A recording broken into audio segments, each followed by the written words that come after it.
Kpsc മലയാളത്തിലേക്ക് ഏവർക്കും സ്വാഗതം. എല്ലാവരും പഠിക്കുന്നുണ്ടെന്ന് കരുതുന്നുണ്ട്. 5 മുതൽ എല്ലാവരും പഠിച്ചു തുടങ്ങുന്നുണ്ടല്ലോ അല്ലേ? പുതിയതായിട്ട് വന്നിട്ടുള്ള കുട്ടികളൊക്കെ 5 തൊട്ട് സ്റ്റാർട്ട് ചെയ്യുക. അതിന് മുന്നിലെ പഠിക്കണമെന്ന് ഞാൻ പറയുന്നില്ല. നിങ്ങൾക്ക് താല്പര്യം സമയം ഉണ്ടെങ്കിൽ അത് മുന്നിലത്തെ കൂടെ നോക്കിക്കോളൂ. പക്ഷെ മസ്റ്റായിട്ട് 5 തൊട്ട് അർത്ഥം പഠിച്ചു തുടങ്ങാം കേട്ടോ. ഒത്തിരി കാര്യങ്ങൾ നമ്മൾ പുതിയ വാക്കുകളൊക്കെ പഠിച്ചിട്ടുണ്ട്.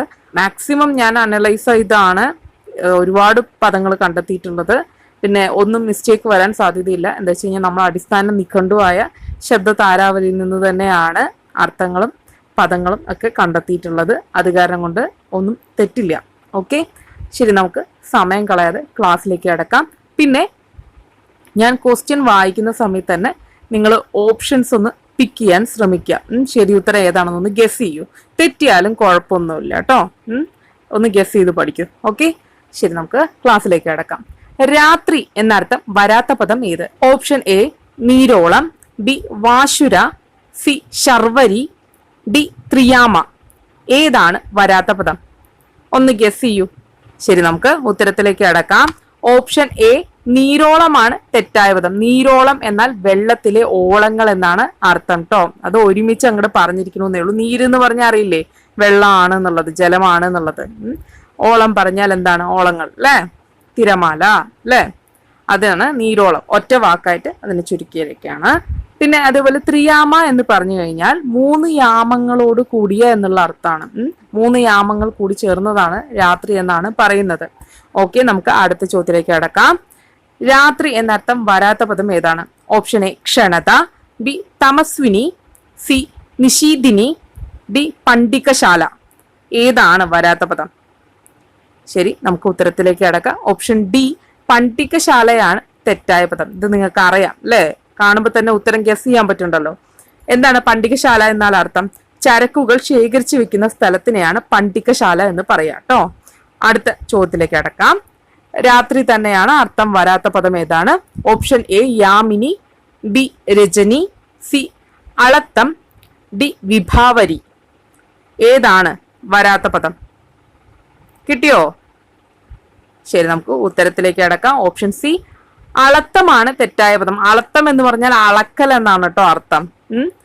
അടുത്ത ചോദ്യത്തിലേക്ക് അടക്കാം. രാത്രി തന്നെയാണ് അർത്ഥം വരുന്ന പദം ഏതാണെന്നാണ് ചോദിച്ചിരിക്കുന്നത് കേട്ടോ. ഓപ്ഷൻ എ യാമവതി, ബി ചെറുവുളി, സി ആകൃഷ്ടം, ഡി നിസീമം. ഏതാണ് വരുന്ന പദം? ഇത് നിങ്ങൾക്ക് അറിയാം. അത് തന്നെ ഓപ്ഷൻ എ യാമവതിയാണ് ശരിയായ പദം. യാമവതി എന്നാൽ രാത്രി എന്നാണ് അർത്ഥം. രാവ് എന്ന് പറഞ്ഞാലും എന്താണ്? രാത്രി എന്ന് തന്നെയാണ് അർത്ഥം. ചെറുവുളി എന്ന് പറഞ്ഞു കഴിഞ്ഞാൽ ചെറിയ ഉളീനെയാണ് കേട്ടോ പറയുന്നത്. ഉളി കണ്ടിട്ടില്ലേ? നിങ്ങൾ നെറ്റിൽ നോക്കിക്കഴിഞ്ഞാൽ കാണാൻ പറ്റും ഏതാണ് സാധനം എന്ന്. പിന്നെ ആകൃഷ്ടം എന്ന് പറഞ്ഞാൽ ആകർഷിക്കപ്പെട്ട എന്നുള്ള അർത്ഥമാണ് വരുന്നത്. നിസീമം എന്ന് പറഞ്ഞാൽ അതിരില്ലാത്ത എന്നാണ് അർത്ഥം. സീമം എന്ന് പറഞ്ഞാൽ അതിര് എന്നാണ് അർത്ഥം. സീമ ലംഘിക്കരുത് എന്നൊക്കെ പറയില്ലേ, അതിര് ലംഘിക്കരുത്. നിസീമം എന്ന് പറഞ്ഞാൽ എന്താണ്? അതിരില്ലാത്ത എന്നാണ് അർത്ഥം. അടുത്ത ചോദ്യത്തിലേക്ക് അടക്കാം. തിരപ്പം എന്ന പദത്തിന് അർത്ഥം എന്താണ്? Option A ഇലക്കെട്ട്, B Changadam, C രണ്ടും ശരി, ഡി രണ്ടും തെറ്റ്. ഏതാണ്? കിട്ടിയോ? അത് തന്നെ ഓപ്ഷൻ സി രണ്ടും ശരിയാണ് കേട്ടോ. തിരപ്പം എന്ന് പറഞ്ഞാൽ എന്തൊക്കെയാ അർത്ഥം വരുന്നത്? ഒന്ന് ഇലക്കെട്ട് എന്നും ഇനി എന്താണ് ചങ്ങാടം എന്നുമാണ് അർത്ഥം. അടുത്ത ചോദ്യത്തിലേക്ക് അടക്കാം. നിജപ്പെടുത്തുക എന്ന പദത്തിന് അർത്ഥം എന്താണ്? നിജപ്പെടുത്തുക.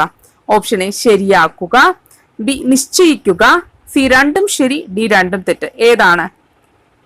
കിട്ടിയോ? ശരി, നമുക്ക് ഉത്തരത്തിലേക്ക് അടക്കാം. ഓപ്ഷൻ ബി നിശ്ചയിക്കുക എന്നതാണ് കേട്ടോ അർത്ഥം. നിജപ്പെടുത്തുക എന്ന് പറഞ്ഞാൽ എന്താണ്? നിശ്ചയിക്കുക എന്നാണ് അർത്ഥം. രണ്ടും ശരിയല്ല കേട്ടോ. അടുത്ത ചോദ്യത്തിലേക്ക് അടക്കാം.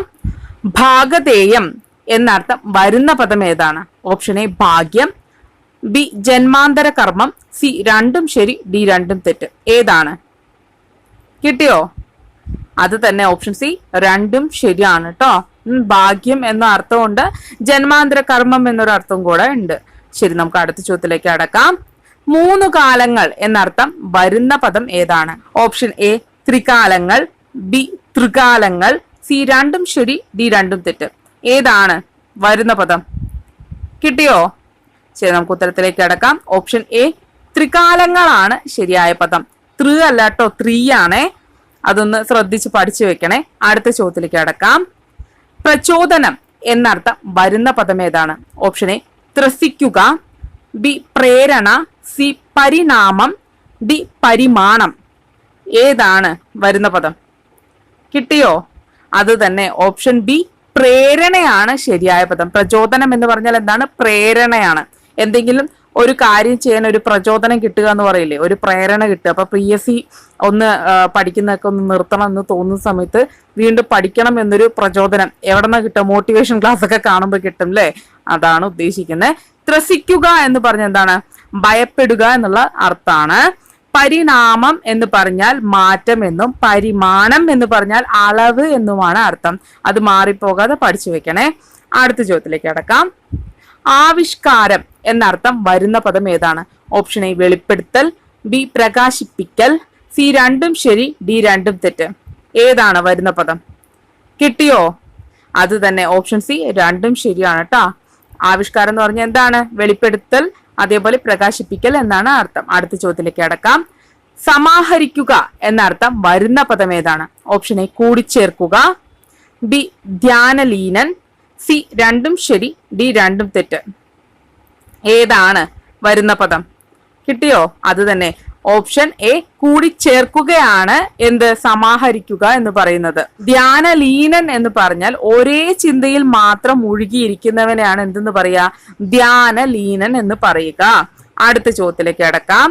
ഉപായം എന്നർത്ഥം വരുന്ന പദം ഏതാണ്? ഓപ്ഷൻ എ യുക്തി, ബി തന്ത്രം, സി രണ്ടും ശരി, ഡി രണ്ടും തെറ്റ്. ഏതാണ് വരുന്ന പദം? കിട്ടിയോ? അത് തന്നെ ഓപ്ഷൻ സി രണ്ടും ശരിയാണ്. യുക്തി തന്ത്രം എന്നൊക്കെ പറഞ്ഞാൽ എന്താണ്? ഉപായം എന്ന് തന്നെയാണ് അർത്ഥം. അപ്പോ ഇതാണ് ഇന്നത്തെ പദങ്ങൾ.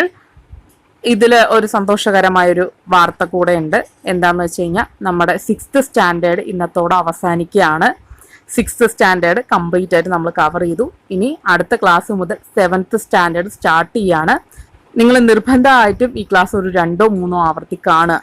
കണ്ടു കഴിയുമ്പോൾ അല്ലെങ്കിൽ കേട്ട് കഴിയുമ്പോൾ ഓട്ടോമാറ്റിക്കലി എന്താണ്? മെമ്മറൈസ് ആവും. വൺസ് ഒന്ന് മെമ്മറൈസ് ആവും. പിന്നെ ഒരു 3 ദിവസം കൂടുമ്പോൾ അല്ലെങ്കിൽ ഒരു 4 ദിവസം കൂടുമ്പോൾ ഒന്ന് ജസ്റ്റ് ഒന്ന് റിവിഷനും കൂടി ചെയ്ത് കഴിഞ്ഞാൽ എന്താണ്? പെട്ടെന്ന് തന്നെ നിങ്ങൾക്ക് എല്ലാം മെമ്മറിയിൽ നിൽക്കും. പിന്നെ സയന്റിഫിക് സ്റ്റഡി മെത്തേഡ്സ് ഒക്കെ യൂസ് ചെയ്ത് പഠിക്കുക. അപ്പോൾ എന്താണ്? കുറച്ചുകൂടി പെർമനന്റ് മെമ്മറിയിലേക്ക് സ്റ്റോർ ആവാനായിട്ട് ഹെൽപ്പ് ചെയ്യും. അപ്പോൾ ഇത്രയൊക്കെയാണ് 6th സ്റ്റാൻഡേർഡ് വരെയുള്ള കാര്യങ്ങൾ. പിന്നെ അതിന്റെ പഠിക്കാനുള്ള ചെറിയൊരു ടിപ്സും. അപ്പോൾ എല്ലാവരും പഠിക്കുന്നുണ്ടെന്ന് വിശ്വസിക്കുന്നു. അടുത്ത ക്ലാസ്സിൽ കാണുന്നത് വരെ എല്ലാവർക്കും ബൈ. ഈ ക്ലാസ് ഒരു 2-3 ആവർത്തി കണ്ടാൽ തന്നെ എളുപ്പത്തിൽ പഠിച്ചെടുക്കാൻ കഴിയും. എല്ലാ ആഴ്ചയിലും തിങ്കൾ, ബുധൻ, വെള്ളി എന്നീ ദിവസങ്ങളിൽ വൈകിട്ട് 8 മണിക്ക് ക്ലാസ് ഉണ്ടാവുന്നതാണ്. ഏവർക്കും നന്ദി, നമസ്കാരം.